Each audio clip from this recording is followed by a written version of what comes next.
Just reflecting on being with what is and how uncomfortable that can be. And how we avoid discomfort at all costs when we are playing by the socially acceptable rules. Being likable is so important, and on a fundamental level I get that, because when we're acceptable on a tribal level we can belong, and on a functional level we can work with each other because we're playing by the same rules. So I get it. But when I think about the conflation or the mixing of politeness with indirectness, that's when things get really disempowering. Often we can think when we say what is, when we are direct, if we have a misgiving, we express it. If we don't respect an opinion, we say it. If we notice an outpoint, we point it out so that others can see it too. When that starts to become rude because it's uncomfortable, that is when I think we have been colonized. That is when we are outsourcing our intelligence, our awareness, our responsibility to the consensus version of what is right. And that's when we're lost. One of the effects of that is that we are no longer in communication with each other, people or the environment, and therefore we actually don't know our place within it. And therefore we cling fearfully to the group belonging that we're a part of, we're ascribing to, we're subscribing to, submitting to. It's such a core skill to be able to hear someone's opinion and for it to hit and for it to reflect all of the parts of ourselves that we have to re-inspect and to hold true to what we know. Like, it's such a discernment. And I know for me, in being a human being and being a facilitator, being liked was such an important thing because I thought it was my social collateral. I thought it was my currency. When people like me, they will come to my show or they will give me a place to stay or ... But more and more what I'm feeling is that was a noise disrespecting them because it was complicating my direct perception of what was, an ability to truly serve them, an ability to truly serve was what was coming through, artistic, spiritual, whatever. So I think it's time to be very inappropriate in relation to social acceptability and to get together to train these skills we haven't been taught, we haven't been socially programmed into, which is really just truth and being with what is. And being with what is a very mysterious place, a hall of mirrors, a fun house, because that, of course, gets warped by personal filter of subjectivity as well, of course. Me saying what is just what is to me, and that might be completely off the mark. So it is also having the humility to be completely committed to your sensation, to your feeling, to your perception, and in the same gesture as committing and expressing it, for it to be malleable, and for the interplay between myself and another, hopefully being so immediate that it simultaneously crafts it and changes it, while at the same time not just bouncing around like a pinball machine of confusion and contradictions, but through that to distill to the underlying isness. That excites me. That makes me want to spend time with people. Society makes me want to retract from spending time with people. This kind of immediacy, directness, honoring through truth, scary, groundless space of committing to something and stepping over the edge like a fool to fall face forward and kissing, as I often like to feel, going forward, but with love. That is a new kind of strength, and it's an ancient way, and it is wild, it is shamanic, it is irrepressible, it has integrity. And that is my core fiber with open worlds. I don't think that open world is for everybody. I don't think you have to like me or trust it. What I invite you into is a self-trust. And if you can step in and without knowing even what happens in the arena, meet us, then I welcome you. And I deeply respect your self-respect, bravery, and integrity to know you will be in a place that will stress test your perception and gently invite you to release your fearful anchors, the immovable points, knowing that whatever can be taken is not essentially you. And this is how we start to decolonize ourselves from within. It is so deeply ingrained that we defend it as though it is our own mind. But I think this is the very first step of coming out of the enslavement of the modern world, so we can actually be effective and work for humanity and do what's needed. There is this heightened sense, in me at the moment at least, of the interconnectivity between local and international, between the community and the government, between my internal medical worlds and the external environment, between my human experience and this kind of transcendental spiritual conversation. I feel like they're closer right now. I feel like it's more vivid. I feel like it's more here. Due to the speeding up of society, the exponential integration of various industries, the ripple effect, the butterfly effect is, I believe, quickening. So things that used to take 100 years to play out now take 10. 10 takes 1. 1 year is maybe experienced in a month or a week. And I'm here for it. And I still know the fearful rebound to the known could be your job, your relationship, the way you talk to community, the way you dress, ... Like I understand, I totally forgive myself for the ways I'm falling short. I don't need to forgive you, but you need to forgive yourself so that you can get back on the horse and keep riding.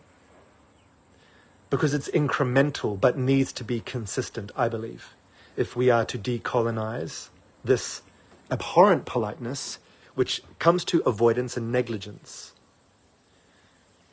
If you are having an experience and then taking it elsewhere to process it, okay, you might need to do that on the early ramp, but more and more to bring the direct truth. If I put my hand on the stove, it will feel hot.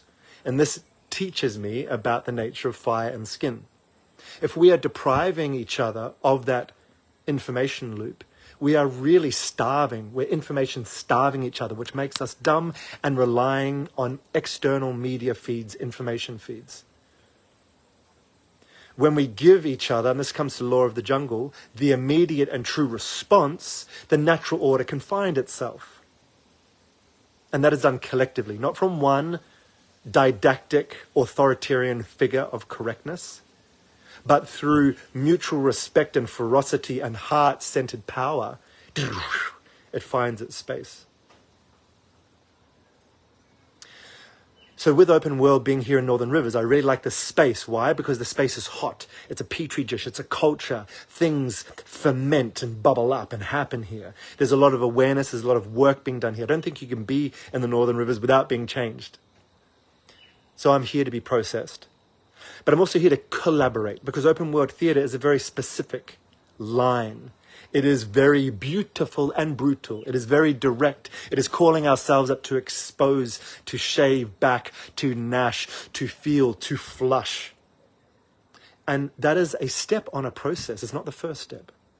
And I really want to collaborate in community with others, taking care of the initial cursory steps to that exposing witness that open world theatre is. So if you're in the area and you want to decolonize with me, if you want to find a new language so we're not caught in our tongue-tied politeness, and naming this for myself because I deeply want it. I deeply want to be liked. It's very hard for me to hold diligently to something that I think might be abrasive, but I do it because I respect it so much. It's my point of reverence. Open world theatre is what I am increasingly giving more and more of my life to. I aspire to give it everything, but I'm still holding to some things which I think are necessary in the mind.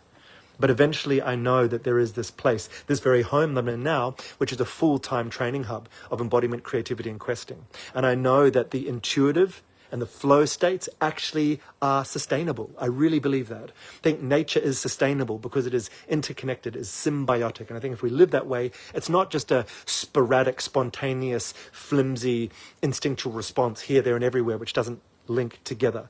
I believe it is contiguous. It links together. It is confluent. It flows together. But I think that we need a new language, a new way of relating, a whole new economy, ... So I'm okay if we get there step by step. But one thing that I ask from you in relation to me in open world, and what I ask for you and also in my friendships with you, and what I also encourage you in your own relationships beyond that. Let's stop being nice, but maintain heart. Let's stop eluding the generous sharing of immediacy. Let's stop quivering and protecting others from ourselves in the projection that they might not be able to receive our truth, and alienating ourselves from others thinking that they can't see what we can see. I totally do that. I need to up my respect to know that you can see what I can see, you can feel what I can feel, you know what I know. Then I actually have a peership. Then I actually have equality. So I'm aspiring to that. I'm not there yet. I'm aspiring to it. And I encourage you to do the same. And if I do anything in the arena of open world that you disagree with, bring it to me directly, ideally in the moment, and that is the law of the jungle. We'll process it together. But if that's a bit intimidating in any way, but the directness, because only then can we have access to experiential truth, which I think leads to sentience and increased feeling and sensation and perception of reality. And that is where the insanity of current society can dissipate. It's the only way. There is no website, there is no book, there is no whispered conversation that is going to allow us to connect in and come to a self-sourced knowing. I don't think that means we have to ignore world news. Doesn't mean we have to ignore things that other people tell us, but always have it come to our internal... What are these things? I was going to say abracadabra, that's not it. The summation, like a calculator, taking in all the things you know, things that are immediate. How does that relate to the extended perception? Because I believe if we are going to have congruence from the local to the international, from the micro to the macro, we can't have these things as different. If you're hearing something in your community, is it happening in your family? Is it happening in your body? And if not, well then go back out. What's happening in your body, your mind, your immediate relationships, your community, your nation, international. We are not ignorant if we face what's right here. And our commitment and ferocity of directness will humble us. It doesn't mean it's arrogance.